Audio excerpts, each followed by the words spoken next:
continue with the program by, going to the next topic, and that's because this is very important, and that's because even the president actually assured us of security, like he was going to provide security, policing, and all of that, despite what is going on. So he's actually trying to tell us that better days are really ahead. Now, in pursuit of that, the next update was that the federal government to recruit about 30,000 police officers annually. 30,000, and I'm just going to read a short script on that so we'll understand and we'll be able to really know why this is very important for us as Nigerian citizens. Okay, so Ibrahim Gaidam, the Minister of Police Affairs, says the President Bola Tinubu has approved the recruitment of 30,000 police officers annually for the next 6 years. Gaidam spoke on Saturday when he visited the Nigerian Police Academy in Wudil, Kano State during the screening exercise of recruits. The police minister said the federal government is committed to transparently recruiting more police officers. He also said that the annual recruitment of police officers is part of the government's commitment to ensuring Nigeria has enough personnel to address the prevailing insecurity.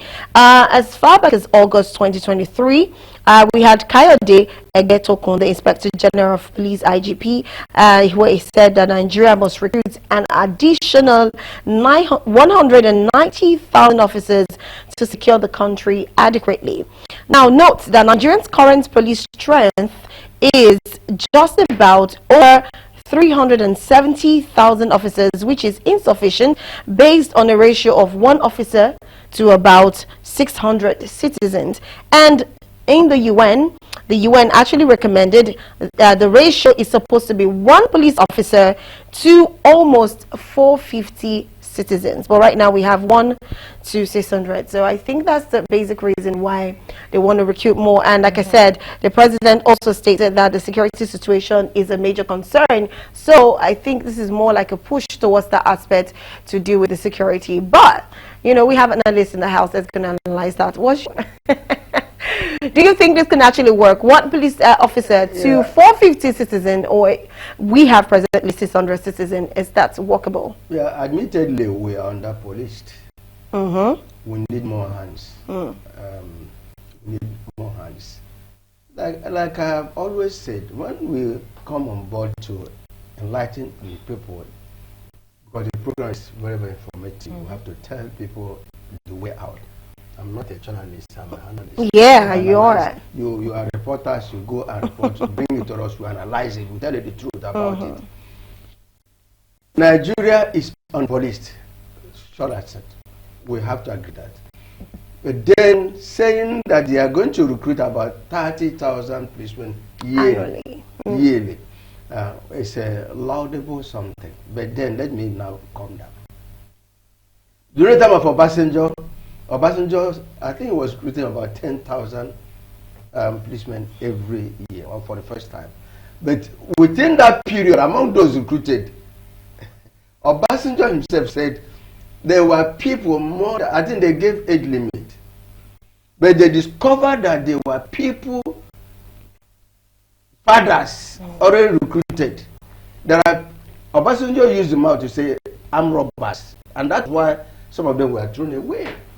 And I remember some of my members, I won't mention the church, I won't mention some of my members who were recruited, but in not a decent manner, were thrown out. Now, then I also want to advise my Southeast people, be willing to go and join. Because if you don't join now, there'll be problem. That's why if you go to the South, it's not better. Because they don't even, anyway, that's it. But then, what are the methods? Who and who to be recruited? Yeah. They are you going to recruit for school start leavers or HND or graduates? Who and who? And this recruitment not going to be hijacked by lawmakers, as it has been the case. You see, when we come here, we see things, we say it as it is. You remember last time, I think 2 years ago, during the time of the last administration, they were talking about recruiting some personnel from 774 local governments. Then I think first was Kamo. was the Minister for Labor, Junior Minister. Yeah. He had issues with the lawmakers because he came out and said they were asking him to allocate some numbers. He said it on national television. So are we sure that these 30 persons, 30,000 persons, are not going to be hijacked by the lawmakers, by the government officials? And be used as personal the governors. security. I mean, I don't know, it's good a thing, but then don't forget that the last election in Edo State, how many police were deployed? 30,000 for a small Edo. 30,000. Then what about Ondo? The same thing. Now, what about those on the highway collecting money? Right? I think Abaribe came on air that day, national television last week, and said, if you go from Ore to any part of the southeast, it's like we're at war. I've said it here again. Then last time, I think the House of Rem now moved a motion for them to review, because every poll you see police checkpoint. Yeah. So and the idea, the unknown gunmen are killing people. They're on the road. So recruiting 30,000 police force, personnel, is a good idea. But then, are they going to do it transparently? Are they going to do it with fear of God? Are they going to do it so that other? How are they going to allocate it? State by state, local government by local government. Are they not going to be hijacked by the governors? Because they are going to say each state should give us this, and by extension, it will be hijacked by the politicians. So these are the problems we are facing. Okay. As for me, 100,000 policemen in a year is not bad. Right. Because you see, out of these ones, you take into consideration those that will be carrying a handbag of those that will be doing everything, those that get made there. So this is, are they supposed to be doing this? Policemen, are they supposed to be carrying handbags of politicians? One man alone, how many policemen are attached to each governor? How many policemen are attached to each senator? How many policemen are attached to local government chairman? How many policemen are attached to big men in quote?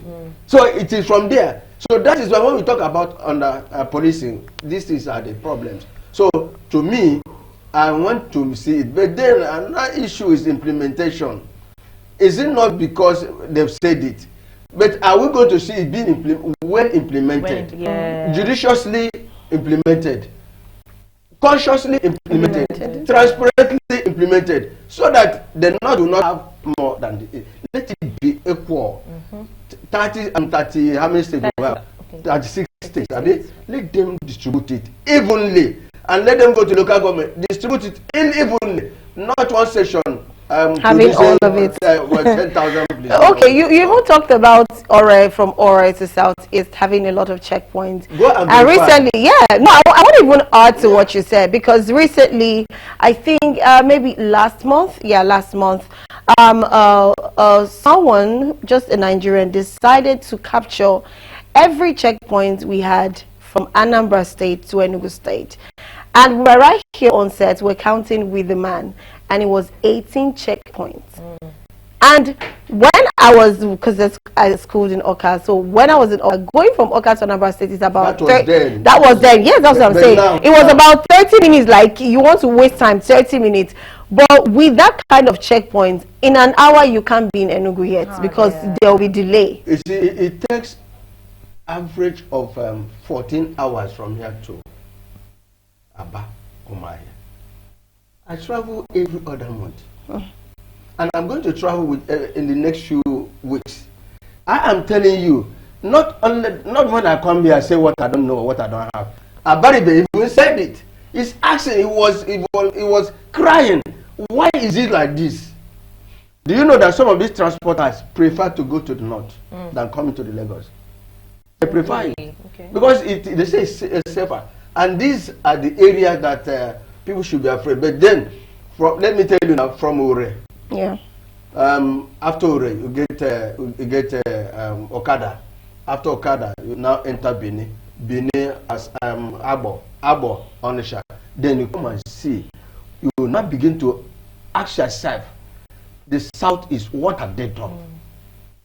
Every poll, you see military, you see police, you see road safety, you see local government, you see other uniformed men collecting 1 naira. Do you know that they even give change? They have, some of them have POS. I'm not saying what I don't see. You know, when I look at, if you, with what is happening in the South is now, every military checkpoint, every passenger is asked to allow from the vehicle. Raise up your hand until you pass, except the elderly ones. That was a day I was coming from Umaya to Owerri. So they stopped us and they asked everybody. Immediately I stepped down. They said that go, except the elderly ones. But other ones, and it's not once. It's not from here to here, from here to here, from here to here. They are collecting money. What surprised me is that there was a particular place, the driver gave 500 naira and asked him to give him change. The man refused to give him the equal. He came out and said, "Give my change." It's so bad. Wow. He said, "My friend, give my change." Talking to a policeman. My friend, give my change. Give my change, as if they've lost all respect. All respect. So I am saying it. The issue of policing, we are under police, but the available ones that are supposed to even protect us, they need to be well trained. They should be well trained. Their remuneration must be there. Their welfare must be taken into consideration. Not when you do it. One of my friends, who is a military major general, he said, "Look, I can't do what they do. He's retired now. If any allocation is meant to the welfare of the soldiers, give it to them. But have it on them." So when we talk about the welfare of the people, the welfare of people must be taken into consideration. Let them recruit either 30,000 or 40,000 monthly or yearly. Let it be evenly distributed, evenly recruited. That's my take about that. Okay, thank you very much. All right, comrade. So in 2 minutes, I want you to, what's your thoughts, rather? We want to know your thoughts on the recruitment of 30,000 police annually. Hello, comrade.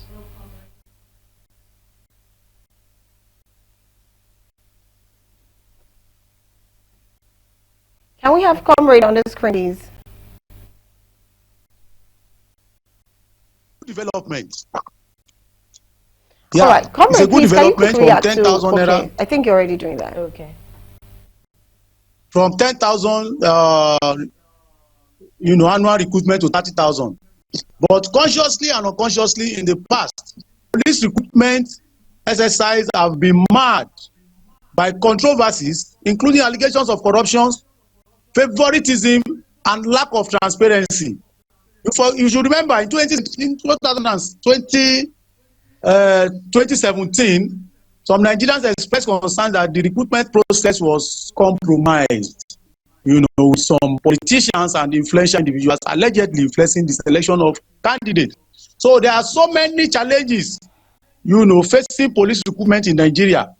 Corruption and favoritism, lack of transparency, and inadequate funding. We have to put that in place. It's all about federal government coming out to say there is going to be police recruitment, but are they be fully funded?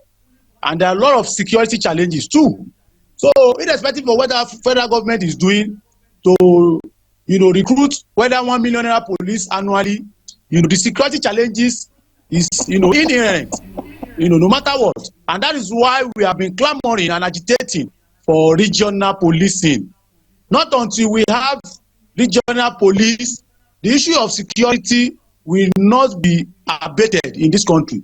Let us recruit people who understand the society terrain. Let us have a regional police where people who come from certain areas will be recruited into the police so that to share intelligence, because they will understand the environment very well than any other person. So it is not a good thing when you bring a northerner to come to a suburb in Lagos like Ajegunle, to come and do police work. That person does not have, a knowledge or an experience of what is, happening within that environment. And when you bring somebody who resides in an area to police that area, I think the issue of security, will be put to a rest. And we have the security, architecture within that environment will be strongly and frontally confronted, because the person you are putting there, the person who is policing that place, that area, is a native of that place. So the government should think along, regionalizing the police system. That is, creating regional police for the Nigerian populace. And when it comes to, corruption, even though you recruit, most of these people that will be recruited, have they been duly profiled? Because the level at which unemployment is, as is so enraged in our society now, you see everybody wants to join police, not because of the interest of the job in itself. Because ordinarily in those days, our parents, our regional policemen then, they have, special interest in becoming a member of the police force. But this time around, it's not about the interest of the job, but the interest of the grandeur, the interest of the corruption that has, been embedded in that police system. So when you look at that 30,000 recruitment exercise that will be going on, hardly you can find, 5,000 of them that genuinely, grew up. As a child, when we are growing up in primary school, when you ask a child, what do you want to become? When you grow up, this person will say, I want to become a lawyer.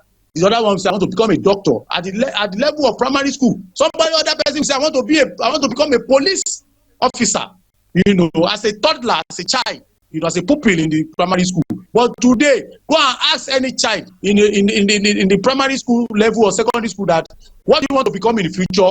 He or she will not tell you, I want to be a police officer. It is when they get to the market, to the labor market, they finish school and they could not get a job.